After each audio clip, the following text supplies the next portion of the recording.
En visite depuis mardi au Maroc, le président de la République a rencontré les imams maliens en formation dans ce pays. Le chef de l'État a également reçu la forte communauté malienne composée pour la plupart d'étudiants. Le retour effectif de l'administration dans les régions nord de notre pays, la gestion foncière et domaniale, la sécurité et l'organisation des élections communales, voilà entre autres sujets évoqués par le ministre de l'Intérieur et de la Sécurité qui a rencontré ce matin l'ensemble des gouverneurs de région. Voilà pour les titres. Mesdames, Messieurs, bonsoir et bienvenue dans cette édition. Je vous le disais en titre, le président de la République a rencontré hier à Rabat, la capitale marocaine, la communauté malienne. L'objectif était de s'entretenir sur les derniers développements de la situation politique et sécuritaire au Mali. L'exercice a permis au chef de l'État d'informer ses compatriotes de la nomination de l'ancien Premier ministre Modibo Keïta pour conduire les négociations avec les groupes armés. Envoyés spéciaux à Rabat, Bourama Traoré, Adama Kamara. Au deuxième jour de sa visite, le président de la République, Ibrahim Boubacar Keïta, s'est rendu à Rabat. À son arrivée dans la capitale marocaine, il a été accueilli par le gouverneur général de la ville. Le chef de l'État va à la rencontre des Maliens vivant au Maroc. Et c'est à l'ambassade du Mali qu'il s'est entretenu avec ses compatriotes, en majorité des étudiants.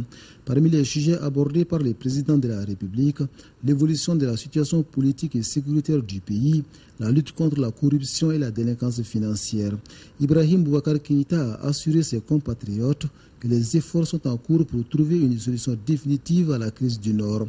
La nomination de l'ancien Premier ministre Modibo Keïta pour conduire les négociations avec les groupes en rébellion en est la parfaite illustration. Comme à l'accoutumée, le président Keïta a invité les Maliens résidant au Maroc au respect des lois du pays d'accueil. Quand un pays vous fait l'honneur de vous accueillir fraternellement, vous avez un devoir élémentaire de respect absolu de ces lois et règlements. Pour votre propre sécurité et pour la sienne.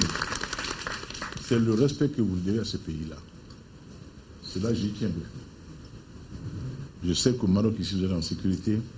Rien ne pourrait vous arriver, sauf turpitude de votre part. Et dans ce cas-là, ne comptez pas sur moi. Non. Nul ne sera inquiété ici qu'il soit dans les règles et dans son bon droit. Mais celui à qui il prendrait l'envie de faire de son quotidien l'illégal, l'illicite, ne trouvera jamais refuge auprès de moi. Ça, je vous le dis. On me reproche souvent ma franchise, mais je ne saurais m'en aller en vous mentant, je ne le ferai pas. Je dis ce est. Ce pays est notre pays. Ce pays nous considère. Ce pays nous estime. Nous avons avec ce pays des relations très profondes, qui ne sont pas des relations, encore une fois, circonstancielles, fondées dans l'histoire, dans la géographie, dans le sang, le cultuel au quotidien. Cela n'est pas rien. Et de poursuivre par l'invitation des étudiants maliens au Maroc à prendre les études au sérieux, à être assidus et disciplinés, bref, à honorer les Mali. Si la jeunesse constitue le fer de lance d'une nation, il s'agit d'une jeunesse consciente et travailleuse selon Ibrahim Boubacar Keïta. Encourager notre jeunesse malienne ici, qu'elle soit venue pour apprendre, notamment les imams, ou dans d'autres domaines de spécialisation. Apprenez, apprenez, apprenez. Rien ne vaut la science. La science veut dire le savoir. Apprenez pour servir au mieux votre pays, le Mali. Le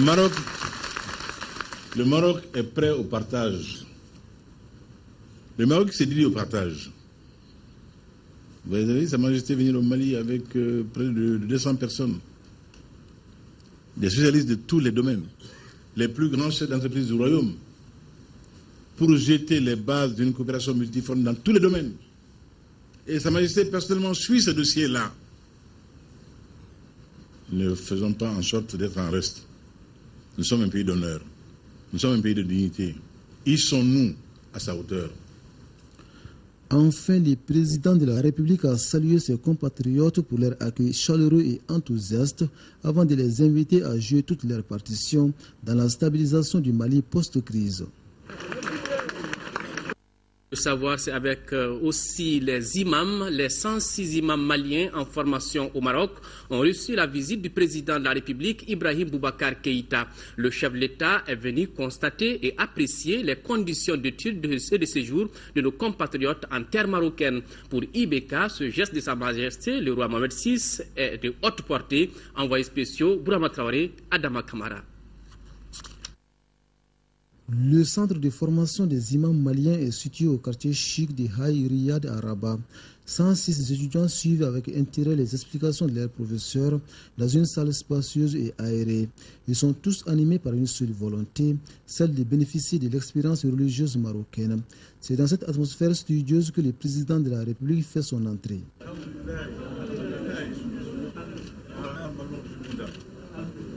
Les 106 imams en formation au Maroc constituent le premier groupe des 500 prévus. Un geste de solidarité du roi marocain, Sa Majesté Mohamed VI. L'objectif recherché est de promouvoir un islam de juste milieu, prônant la modération et la tolérance. Ils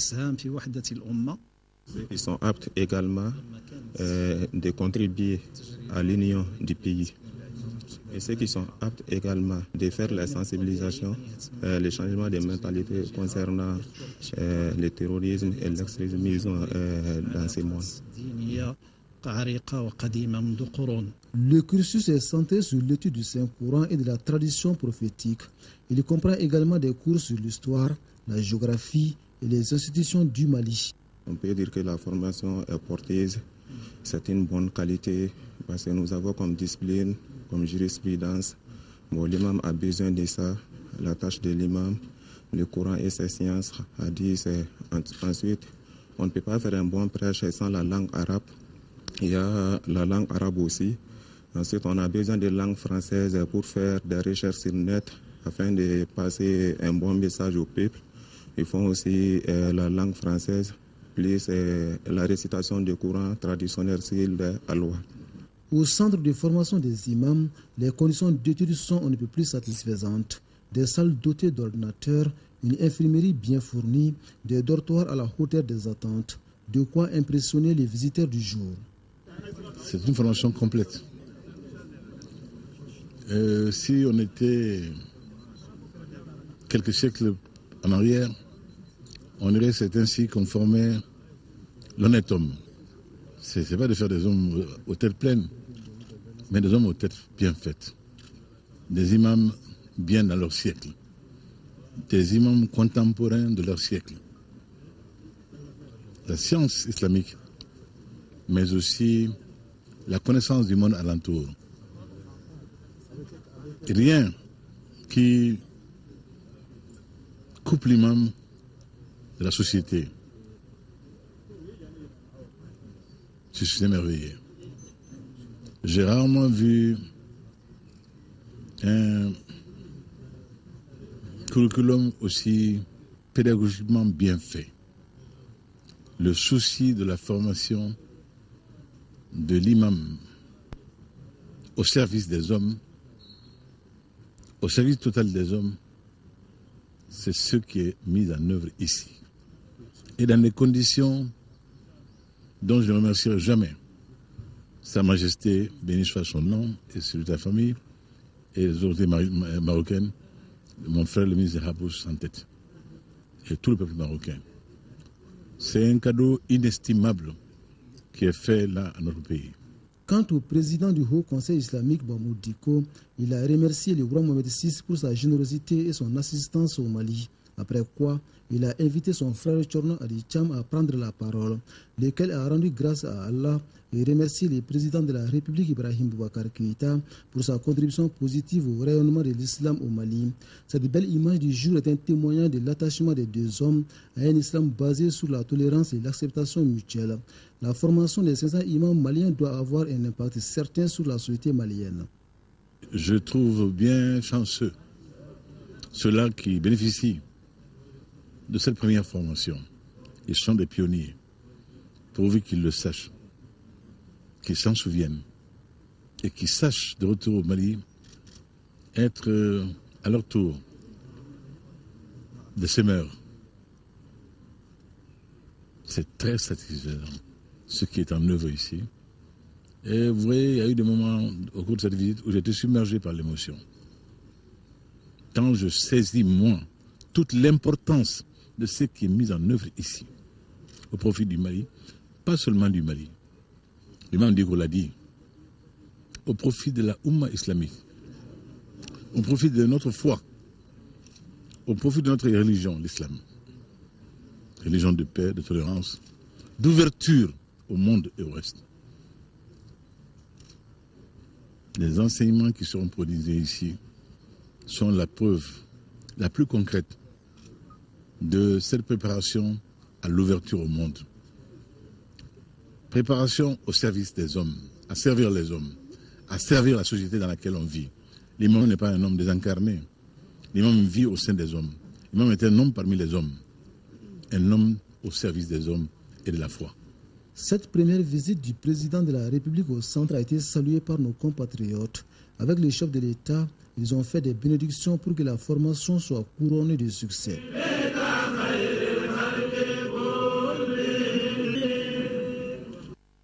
Il faut ajouter que le président de la République était ce matin à l'ouverture du 9e Salon international de l'agriculture au Maroc, Siam, à Meknès. À son arrivée, il a été accueilli par le prince Moulay Rachid, frère du roi, et de nombreuses personnalités, en compagnie du président de la République de Guinée, professeur Alpha Condé, et du prince Moulay Rachid. Le chef de l'État, Ibrahim Boubacar Keïta, a visité les stands d'exposition du savoir-faire marocain, africain et européen en matière d'agriculture.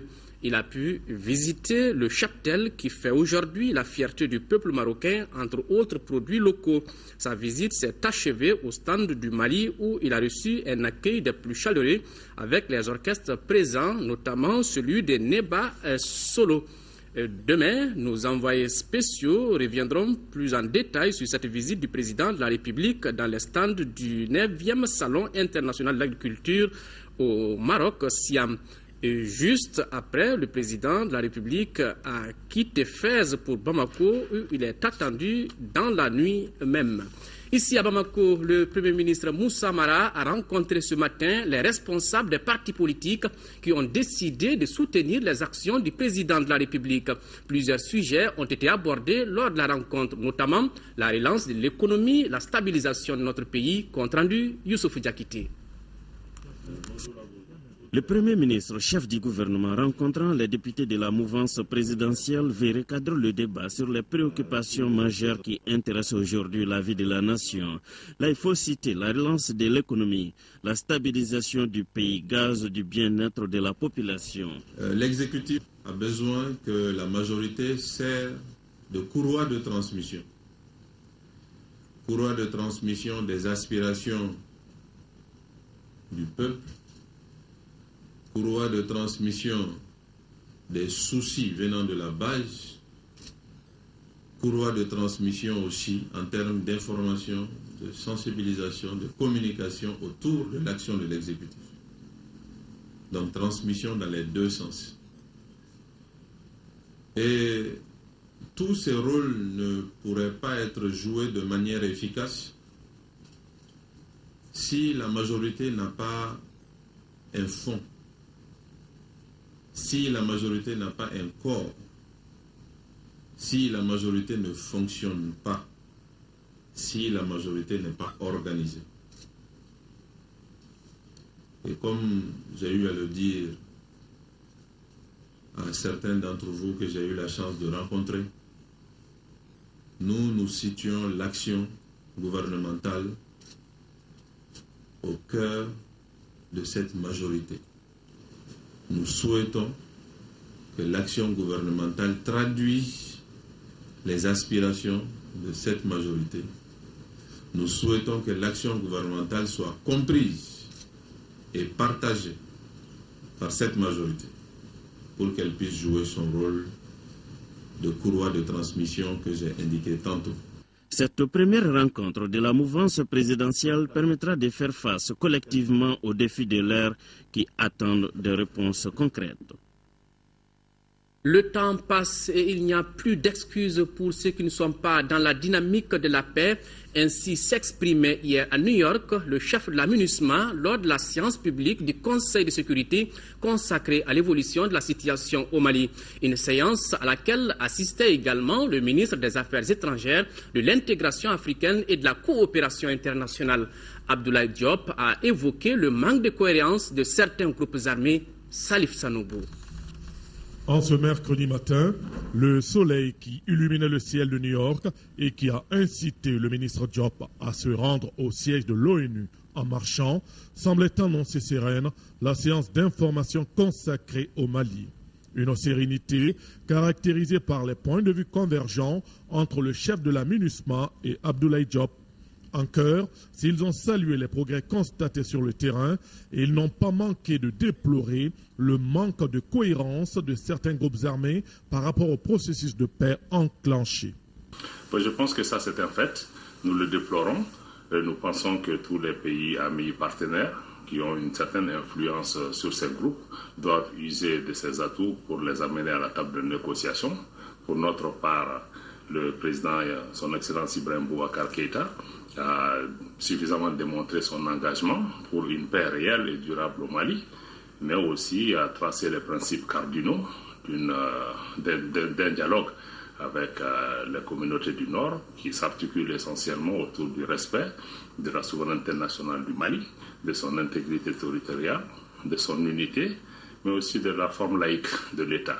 De même, le ministre des Affaires étrangères a estimé qu'il est urgent de renforcer les capacités opérationnelles de la MINUSMA ainsi que celles de l'armée malienne pour pouvoir faire face aux nombreux défis sécuritaires. Je pense que c'est vraiment crucial en ce moment-ci. Des efforts importants ont été déployés par des pays partenaires et amis, mais je pense qu'il faut accélérer cette cadence parce que la situation sur le terrain demeure fragile.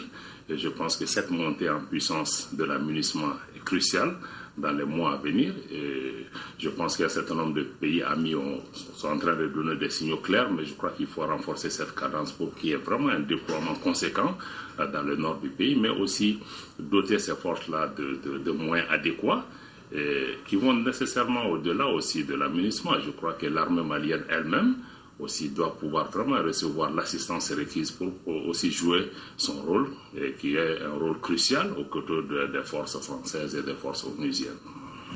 Des remarques que partage certainement Bert Koenders, le numéro 1 de la MINUSMA. Pour lui, le temps passe et il n'y a et ne saurait plus y avoir d'excuses pour ceux qui traînent les pas dans la marche vers la paix et la réconciliation nationale. Le soleil printanier de New York aura certainement permis de dégager un peu plus l'horizon du Mali.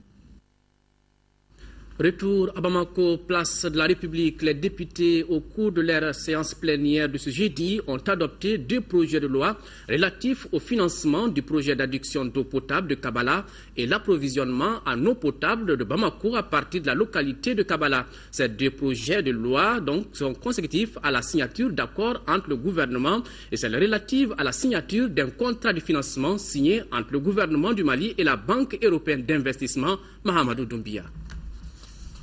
2 projets de loi étaient à l'ordre du jour de cette séance plénière de l'Assemblée nationale. Il s'agit du projet de loi 1410-5L autorisant la ratification de l'accord de Istina signé à Bamako le 6 janvier 2014 entre le gouvernement du Mali et la Banque islamique de développement pour le financement du projet d'adduction d'eau potable de Kabala. Le second projet de loi 1415-5L autorise la ratification du contrat de financement signé le 16 décembre 2013 entre le Mali et la Banque européenne d'investissement relative à l'approvisionnement en eau potable de Bamako à partir de la localité de Kabala. La première composante relative à la production et au transfert permettra de réaliser des ouvrages de prise et de traitement de 144 000 m3 d'eau par jour, une conduite de refoulement d'eau traitée, le système d'alimentation en énergie. Le coût global de la première phase est d'environ 169 459 millions de francs CFA. Tous ces accords rentrent bien entendu dans le cadre du financement du projet d'alimentation en eau potable de Bamako, de la ville de Bamako, à partir de Kabala. Je voudrais alors dire Après les exposés qui sont succédés, d'abord sur la base de l'exposé de la commission mine et eau, qui en partage les mêmes préoccupations que nous, je voudrais donc dire que les conclusions auxquelles vous êtes parvenus sont conformes à notre attente. L'avantage de ces projets est de faire 1108 bornes fontaines publiques, 110 144 branchements, dont 66 144 branchements individuels et 44 000 branchements domiciliaires. La seconde composante, stockage et canalisation de distribution, consiste à réaliser 7 réservoirs au sol d'une capacité de 40 000 m3 d'eau et un réservoir de 1400 km de long, y compris les conduites de transfert. Globalement, ces deux projets de loi ont été adoptés à l'unanimité par les députés par 123 voix pour, 0 contre, 0 abstention. Autre grand titre de ce journal, le ministre de l'Intérieur et de la Sécurité a rencontré ce matin pour la première fois les gouverneurs de région et du district de Bamako dans son département.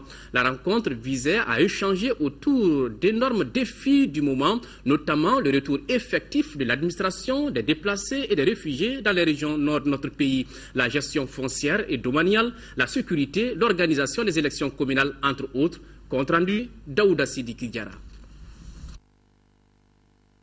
Fragilisée par une crise multidimensionnelle, la reconstruction de notre pays est au cœur des esprits. Il s'agit là de créer les conditions d'une paix durable à travers des structures administratives stables, performantes et crédibles. C'est le sens donné à cette première rencontre du ministre avec les gouverneurs. Il s'agit donc d'adapter l'organisation de l'administration à l'évolution sociopolitique et sécuritaire afin de corriger ses incohérences structurelles et accroître son efficacité.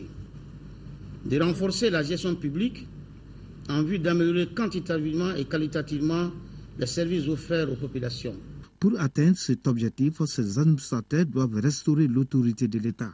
Faire respecter les valeurs de base de l'administration que sont le respect de la hiérarchie, la neutralité, la ponctualité, l'assiduité, le professionnalisme, le respect du bien public, la rigueur et la probité. Améliorer la qualité des services offerts aux usagers par la célérité dans le traitement des dossiers et dans les prestations à rendre. Le ministre ajoutera qu'un accent sera mis sur les relations entre l'administration centrale et les services déconcentrés. L'administration moderne commande aux responsables que vous êtes de ne plus vous confiner en donneur d'ordre, mais plutôt en manager capable d'analyser et de comprendre les situations les plus complexes. Pour ce faire, vous devez développer des stratégies et méthodes participatives permettant d'évaluer vos actions, de vous évaluer et de redéfinir constamment les objectifs à atteindre afin d'obtenir des résultats probants. Chaque gouverneur a fait l'état des lieux de sa région en matière de sécurité car les défis sont immenses. Le retour effectif de l'administration et l'organisation des prochaines élections communales. Le ministre a informé le gouverneur des ouvertures prochaines de postes de sécurité à Mondoro, Tinesako et à Abebra. Une bonne nouvelle pour les commerçants détaillants puisqu'ils seront 700 dans les tout prochains jours à être recasés au niveau des halles de Bamako. Là-bas, les travaux de réhabilitation des magasins sont presque achevés et n'attendent que quelques retouches avant d'être mis à leur disposition. Le ministre de l'Habitat et de l'Urbanisme était hier sur les installations pour s'enquérir de l'état d'avancement des travaux. Compte rendu, Abdraman Maïga. Avec cette visite sur le terrain, le ministre de l'Habitat et de l'Urbanisme donne ainsi un coup d'accélérateur aux différentes initiatives entreprises par le gouvernement pour améliorer la circulation au sein des marchés publics. À travers cette politique, plus de 700 commerçants seront installés aux halles de Bamako. Avant leur installation, un certain nombre de travaux s'imposent. Le travail consistait donc à un paquet d'activités qui va du lavage, du nettoyage au lavage, du lavage à la désinfection, à la réparation des magasins. Alors, notre visite de cet après-midi était de nous enquérir de l'état d'évolution des travaux qui ont été confiés à la direction de l'urbanisme et de l'habitat pour voir dans quelle mesure le gouvernement qui s'est engagé à honorer son contrat de solidarité avec les victimes et autres opérateurs économiques en difficulté puisse être tenu dans les meilleurs délais. Au cours de cette visite, le ministre de l'Habitat et de l'Urbanisme a rencontré des commerçants. Avec eux, les échanges ont porté sur la vision du président de la République et de son gouvernement gouvernement pour venir à bout des incendies dans les marchés. Il y a quelques difficultés qui restent entendues, sans la résolution desquelles le délai que nous nous sommes fixés, qui est de 2 semaines, pourrait être retardé, mais nous restons convaincus qu'avec la collaboration et la participation des personnes qui résident en ces lieux-là, donc des commerçants présents et des gestionnaires d'un certain nombre de parties du hall de Bamako, pourrait faire en sorte que l'on puisse atteindre l'objectif fixé, donc le résultat de livrer ces magasins-là dans les délais de 2 semaines à venir. Pour réussir cette mission, le ministre de l'Habitat bénéficiera de l'appui et du soutien de ses interlocuteurs. Des interlocuteurs qui ont à leur tour évoqué certaines de leurs préoccupations, comme par exemple le renforcement du dispositif sécuritaire, l'installation des poubelles et l'installation de l'éclairage public, pour ne citer que cela. Le ministère de l'économie et des finances, à travers le secrétariat de l'administration de l'aide, vient d'organiser un atelier d'élaboration du cadre de résultats du programme d'action du gouvernement 2013-2018 et à la mise en œuvre du calendrier harmonisé des revues de 2014. Il s'agit, à travers cet atelier, de renforcer les capacités des acteurs chargés de concevoir les documents de stratégie de réduction de la pauvreté. Compte rendu Adama Koulibaly. Les échanges pendant cet atelier porteront sur les généralités de la gestion axée sur les résultats et l'expérience internationale comme premier point. Et en deuxième point, la méthodologie d'élaboration du cadre de résultats du programme d'action du gouvernement. Ce programme porte sur la mise en place d'institutions fortes et crédibles, la restauration de la sécurité des personnes et des biens sur l'ensemble du territoire, mise en place d'une politique active de réconciliation nationale, reconstruction de l'école malienne et la construction d'une économie émergente. Le dispositif de suivi-évaluation prévoit l'organisation annuelle de 5 grands types de revues. Il s'agit des revues des projets et programmes, les revues de budget-programme, les revues sectorielles, la revue du cadre stratégique de croissance et de réduction de la pauvreté et la revue budgétaire conjointe. À l'atelier étaient invités tous les acteurs des points focaux des structures pouvant participer au développement. C'était l'occasion pour les représentants de la primature, du département de l'économie et des finances et leurs partenaires financiers de souligner l'importance de la tenue de l'atelier. Les plus hautes autorités du pays ont encore réaffirmé leur attachement au plan d'action gouvernemental qui reflète les priorités du gouvernement sur la période 2013-2018. Ces autorités ont également réaffirmé leur engagement à mettre en œuvre le PAG, dont la finalité est d'améliorer le bien-être des populations maliennes. Je voudrais remercier au nom du Premier ministre et en votre nom à tous la Banque mondiale pour son appui technique dans l'organisation de cette formation. Cela témoigne, si besoin en était, de la constante volonté de cette institution de nous accompagner dans la recherche de l'excellence et la poursuite des efforts pour l'amélioration de la qualité de la gestion de notre pays. Le ministre de l'Enseignement supérieur et de la Recherche scientifique, Maître Muntagatal, a poursuivi aujourd'hui sa série de rencontres avec l'ensemble des acteurs et partenaires de l'enseignement supérieur. C'est ainsi qu'il a rendu une visite de courtoisie successivement à l'Union nationale des enseignants retraités de l'éducation et de la culture, UNEREC, et à la Fédération nationale des associations de parents d'élèves et d'étudiants du Mali, FENAPEM. Les deux organisations ont remercié le ministre d'avoir songé à leur rendre visite sitôt qu'il a pris fonction à la tête du département et l'ont assuré de leur soutien. En retour, le ministre Tal a tenu à rendre témoignage de ce que la nation doit aux enseignants retraités et du respect qui leur est dû. Il a reconnu également le rôle historique méritoire que les APE ont joué dans la construction de l'école malienne. Les travaux du comité spécial des partenaires Mali-Belgique ont débuté aujourd'hui à Bamako. À l'agenda de cette rencontre, les programmes en cours et les perspectives pour renforcer la coopération bilatérale. À titre de rappel, la Belgique appuie le Mali dans le processus de la décentralisation et le développement rural. Reportage à Gali, à Gagissa. 5e du genre, les partenaires maliens et belges font le point de la coopération entre les deux pays. C'est à la faveur des travaux du comité spécial des partenaires Mali-Belgique qui se tiennent 2 fois par an. Le gouvernement belge appuie notre pays dans le processus de la décentralisation et le développement du secteur rural.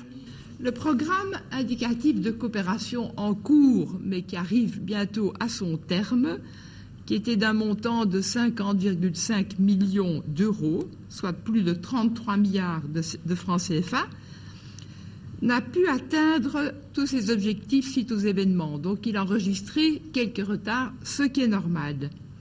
Mais à l'heure actuelle, nous avons atteint un taux d'engagement financier de 73% si on ne compte que les interventions mises en œuvre par la CTB, c'est un peu plus en intégrant également la coopération déléguée, et un taux de décaissement de 31%. Maintenant que notre programme de coopération gouvernementale atteint à nouveau sa vitesse de croisière et arrive à terme de ses engagements, nous devons nous atteler à la préparation de notre futur programmation pour la période 2015-2017.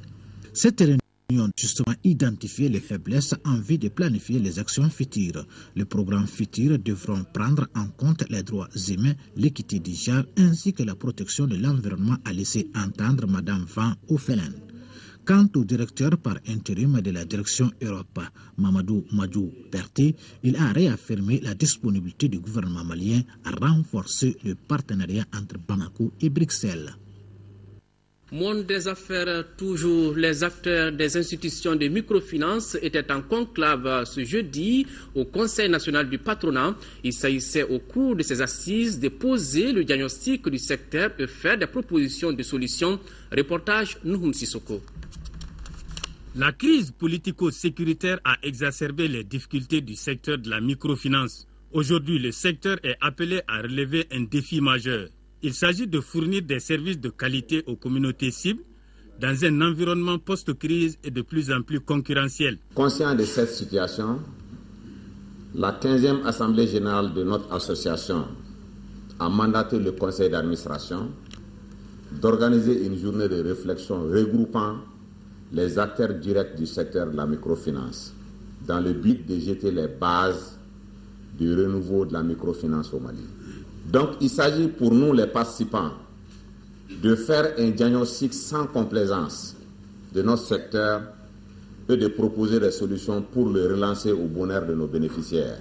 L'Association professionnelle des systèmes financiers décentralisés entend, à travers ses missions, contribuer à la reprise des activités du secteur. Il s'agit d'assurer la promotion et la défense des intérêts collectifs de ses membres, favoriser la coopération, assurer la formation de ses membres, organiser et assurer la gestion des services d'intérêt commun. Au terme des travaux, la rencontre a élaboré une feuille de route pour la mise en œuvre des propositions de relance de la microfinance.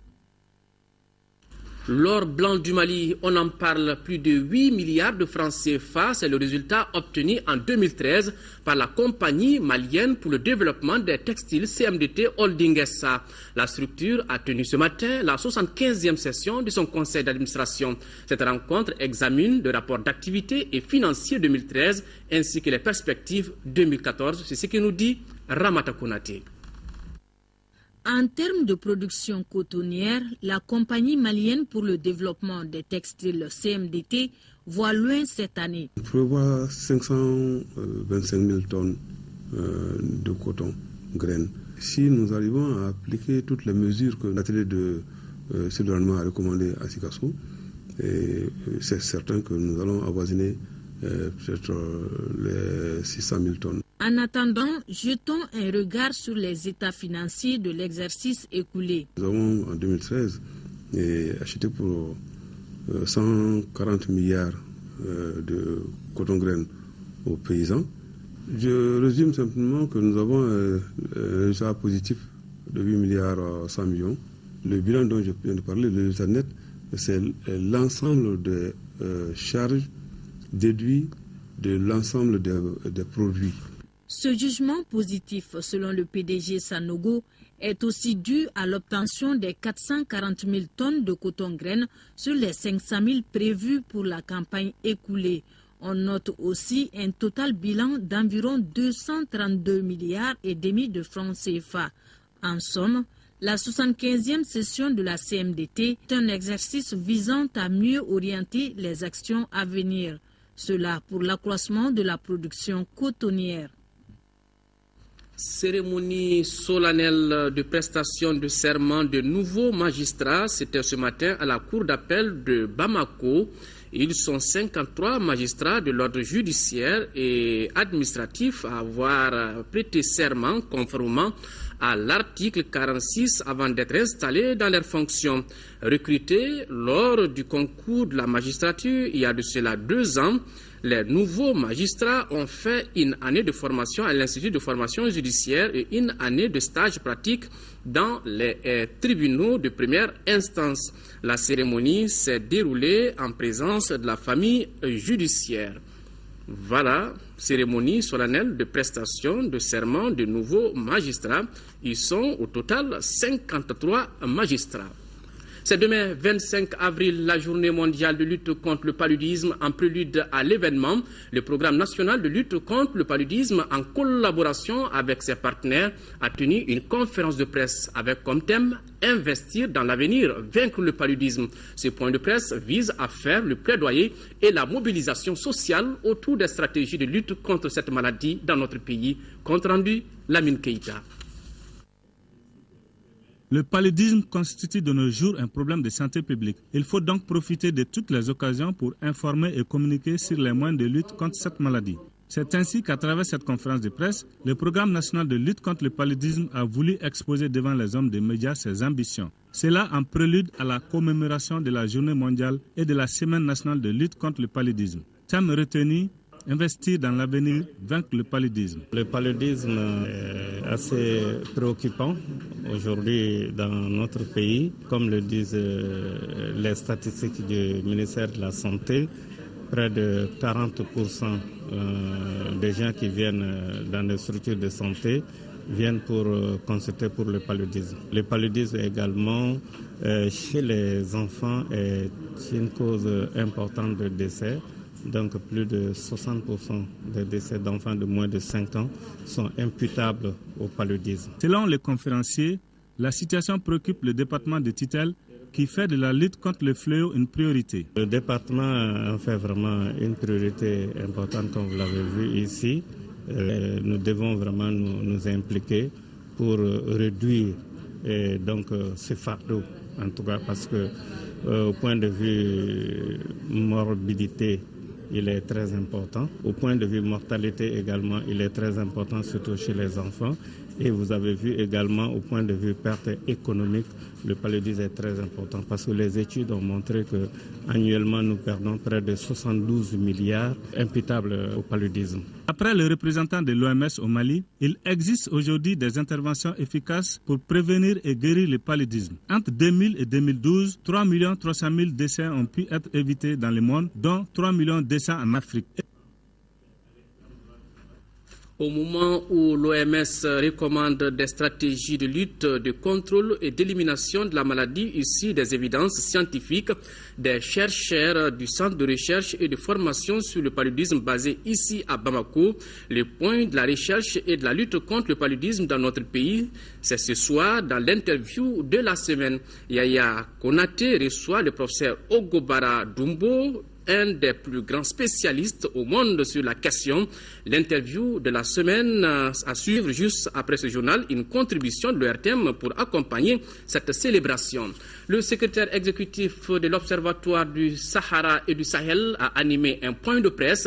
Il s'agissait d'échanger sur les missions de l'organisation avec les hommes de médias.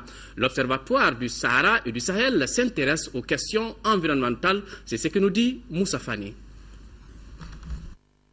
La transition vers l'économie verte, la consolidation des acquis et le renforcement des capacités sont quelques-unes des recommandations issues du 18e Conseil d'administration de l'Observatoire du Sahara et du Sahel. Le secrétaire général de l'organisation a donné plus d'informations au cours d'un point de presse. Les résolutions ont porté à la fois sur la poursuite de l'action de l'OSS, sur le renforcement d'un certain nombre de volets liés également au renforcement des capacités dans les pays, à la nécessité de mieux et de plus impliquer la société civile dans les projets que nous menons, à la nécessité de renforcer le rôle d'observatoire que joue l'OSS. L'Observatoire du Sahara et du Sahel est une organisation internationale qui regroupe 22 pays africains dont le Mali. Quelles sont ses missions? Voici la réponse de son secrétaire exécutif. L'Observatoire du Sahara et du Sahel s'occupe de problématiques liées à la fois à l'eau et à l'environnement. Sur l'environnement, l'OSS a été créé au moment où, après les conventions de Rio, les États avaient des préoccupations de lutte contre la désertification. L'OSS s'en est occupé, comme il s'occupe aujourd'hui aussi de résilience des populations à ce qu'on appelle les mutations environnementales et les changements climatiques, et s'occupe aussi de questions liées notamment aux ressources en eau souterraines et au partage des eaux transfrontalières. À la fin de ce point de presse, l'Agence de l'environnement et du développement durable a offert un dîner aux responsables de l'Observatoire du Sahara et du Sahel. Cette année, l'organisation a tenu son 18e conseil d'administration à Bamako après celui de Niamey en 2013.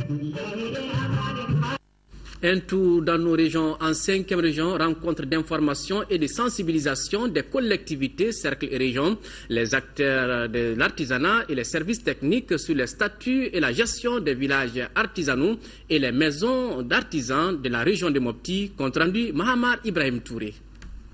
Rencontre régionale de Mopti qui a regroupé tous les acteurs de l'artisanat porte sur les statuts et la gestion des villages artisanaux et les maisons des artisans. La lecture de la lettre numéro 195 du cabinet du Premier ministre en date du 7 mars 2014 relative à la promotion des meubles produits localement et la convention avec l'Assemblée permanente des chambres de métiers du Mali. Nous avons quand même voulu rencontrer d'abord l'administration sur place pour les expliquer ce joyau qui est aujourd'hui ces villages artisanaux ou la maison des artisans. Comment ces maisons-là vont fonctionner? Comment les artisans peuvent être bénéficiaires aujourd'hui des intérêts de ces maisons? L'État a confié la gestion des villages artisanaux à l'Assemblée permanente des chambres de métiers du Mali, donc nous sommes soumis à une comptabilité publique. Il y avait les vieux textes, mais il n'y a pas eu de mise à jour. Aujourd'hui, l'État a un droit de regard sur le fonds qu'on va générer dans cette maison. Les autorités régionales et nationales ont mis un accent particulier sur l'objectif assigné à la mission et les attentes. Nous venons de finir un certain nombre d'infrastructures pour les artisans. Donc nous menons une mission d'information et sensibilisation pour définir les statuts de ces infrastructures qui constituent des centres d'appui à la croissance du secteur de l'artisanat. Que ces villages artisanaux soient occupés et qui constituent des vraies bases d'émulation au niveau des artisans.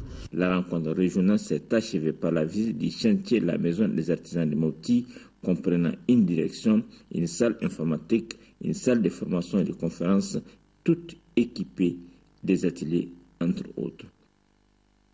Plus de 116 millions de francs CFA, c'est le coût de réalisation d'un nouveau projet dénommé Wobu Wolol, lancé à Welentigila, dans le cercle de Nyono, d'une durée de 12 mois. Ce projet vise l'amélioration de l'accès des populations aux services de prévention et de traitement du paludisme dans 5 aires de santé du cercle. Fousseini Samake.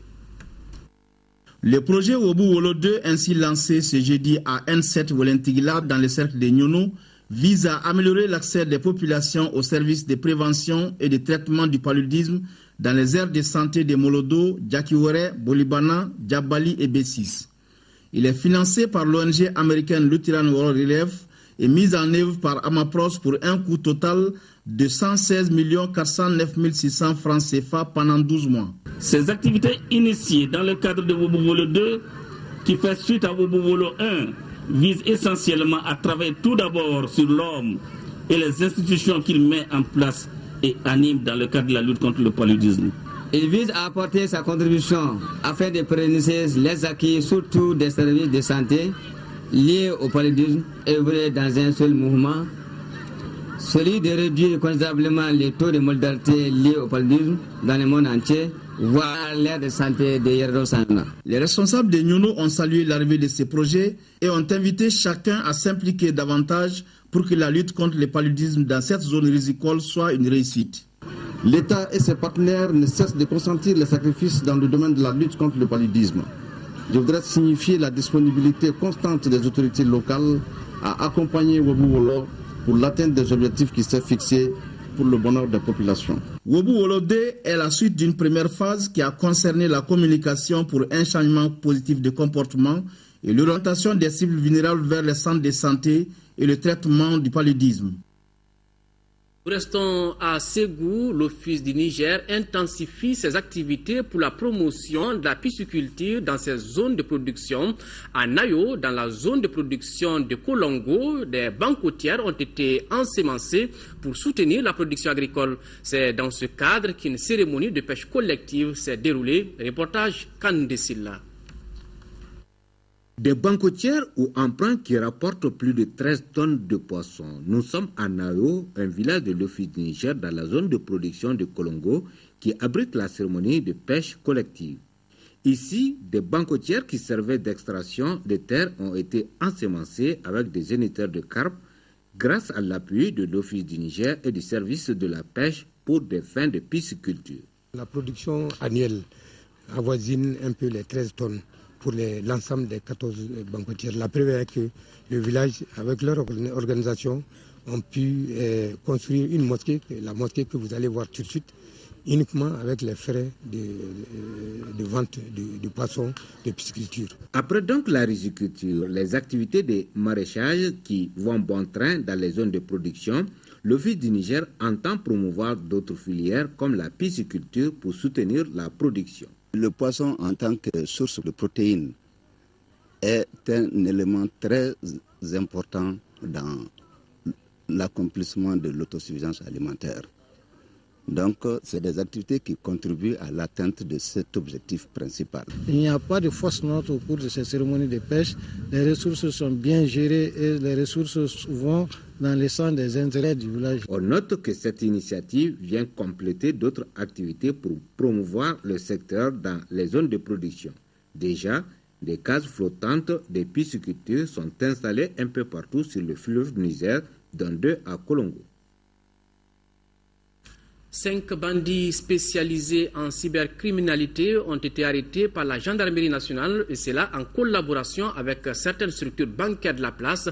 Ces malfrats disposent d'équipements de pointe en matière de technologie. Compte rendu Sokona Kabisoko. La cybercriminalité est un phénomène peu connu au Mali, mais qui commence à prendre de l'ampleur.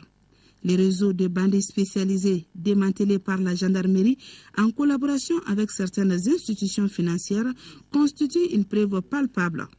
Les 4 Ivoiriens et le Togolais opèrent avec des ordinateurs, des câbles et des téléphones. Pour bien opérer, ils se sont octroyés de fausses identités. C'est un groupe qui est là, dont 4 Ivoiriens et un Togolais. C'est plusieurs réseaux, mais c'est le premier réseau que nous avons pu quand même interpeller. Ils sont là afin de tracter toutes les transactions financières. Ils arrivent à mettre la main sur les codes de différentes transactions et afin de rapidement produire une carte d'identité consulaire ivoirienne afin de se présenter au guichet pour vite retirer l'argent avant que la personne, même le vrai bénéficiaire, ne se présente. Nous avons quand même pu mettre la main sur eux grâce à l'appui et à l'aide de certaines institutions financières de la place. Nous venons de faire une réunion avec les différents responsables des différentes institutions financières au Mali afin de très rapidement dégager un créneau. Lequel créneau nous permettra quand même de trouver une solution afin de protéger la population. Les institutions bancaires préconisent une certaine mesure. Il faut une bonne sensibilisation de la population qui fasse très attention non seulement aux postes utilisés, mais aux sites aussi consultés lors de leurs transactions sur le net. Transactions qui peuvent être des transactions financières ou des transactions d'ordre personnel, et de faire très attention aux outils utilisés et les sites aussi utilisés. C'est un grand soulagement parce que nos autorités comme la gendarmerie, le SIJ, qui arrivent à démanteler un réseau de ce type qui est en fait un fléau qui est nouveau, nous soulage énormément. Parce qu'il en va de la crédibilité de nos institutions financières. Parce que les clients qui sont chez nous, c'est la population qui est concernée. Démanteler un réseau de ce type nous met en confiance et met en confiance nos clients. Sport, championnat national Ligue 1, 16e journée, le Real de Bamako a dominé le Debo Club de Mopti 2-0. Juste après, donc, le Djoliba AC a été tenu en échec par LUJ FC 1 partout. Les rencontres ont eu lieu au stade de Modibo Keïta, résumé des 2 rencontres avec Diara Konaté. Au compte de cette 16e journée de Ligue 1, le Real de Bamako réalise une belle performance en battant le Debo Club de Mopti 2-0. Les Scorpions de l'AS Real rassurent leur public avant le match retour de la Coupe de la Confédération dimanche prochain. L'entraîneur Nuhun Diané n'a pas hésité à injecter quelques cadres de son équipe à l'image d'Enti Amadou Samaki, Almami Sogoba et Moussa Kone Kofi. Cette rencontre piège, dominée par le Debo Club de Mopti, avec des actions collectives et individuelles mal exploitées, tourne à l'avantage des Noirs et Blancs de Bamako au 40e et 90e minute. Ainsi, les joueurs du Real prennent à défaut la défense adverse. Nti Amadou Samake, dans la surface de réparation, d'un coup de tête, met au fond 1-0. Puis, en fin de partie, les réalistes récidivent.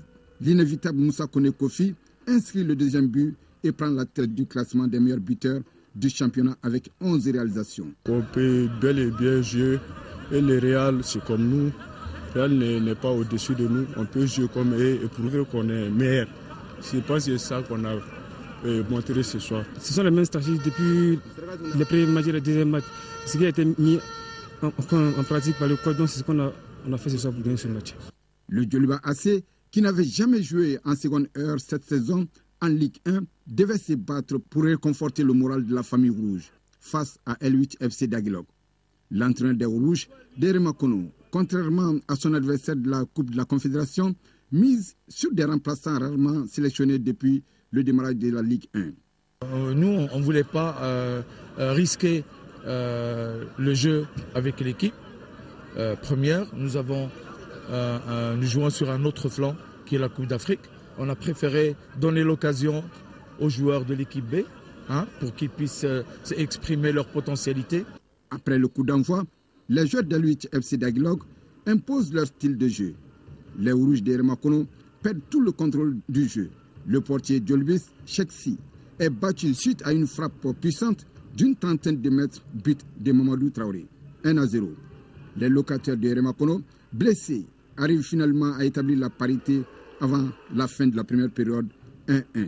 But inscrit à la 31e minute par Amara Fofana. 1-1, score final. Une nouvelle publication, La gauche française et l'Afrique subsaharienne, c'est l'intitulé du 2e livre de Abdoulaye Diarra, publié par les éditions Kartala.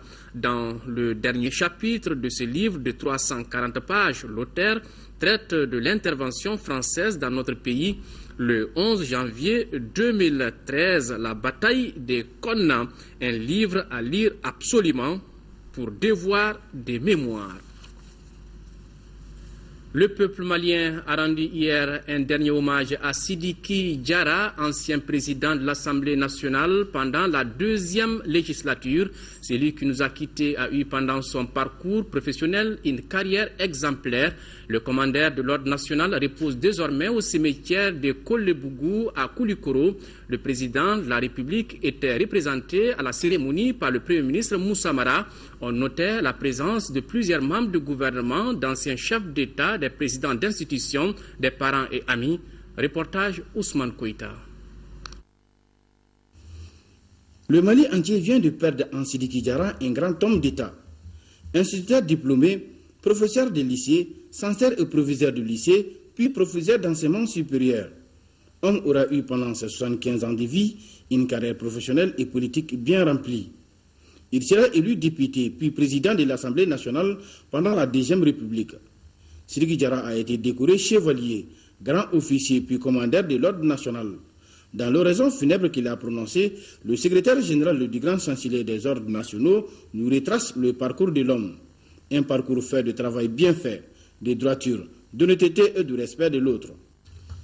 C'est dans la douleur que nous nous retrouvons aujourd'hui pour rendre un dernier hommage à l'un des dignes fils de ce pays. Je vais nommer Feu Sidiki Diarra, ancien président de l'Assemblée nationale, professeur d'enseignement supérieur, Sidiki Diarra, diversement appelé professeur, inspecteur, président, n'est plus de ce monde. Il s'en est allé discrètement après avoir supporté pendant longtemps le mal qui le rongeait. Ses études académiques furent couronnées par le diplôme d'instituteur obtenu à l'école normale William Ponty de Dakar. De 1971 à 1973, inspecteur de l'enseignement fondamental de Nioro. De 1973 à 1974, inspecteur de l'enseignement fondamental de Kita. De 1974 à 1979, inspecteur d'enseignement fondamental de Koulikoro. De 1979 à 1981, directeur de l'IPN. De 1981 à 1983, directeur régional d'éducation de Koulikoro. La même année, il fut élu député à l'Assemblée nationale et vice-président du groupe parlementaire. Et de 1983 à 1991, président de l'Assemblée nationale du Mali.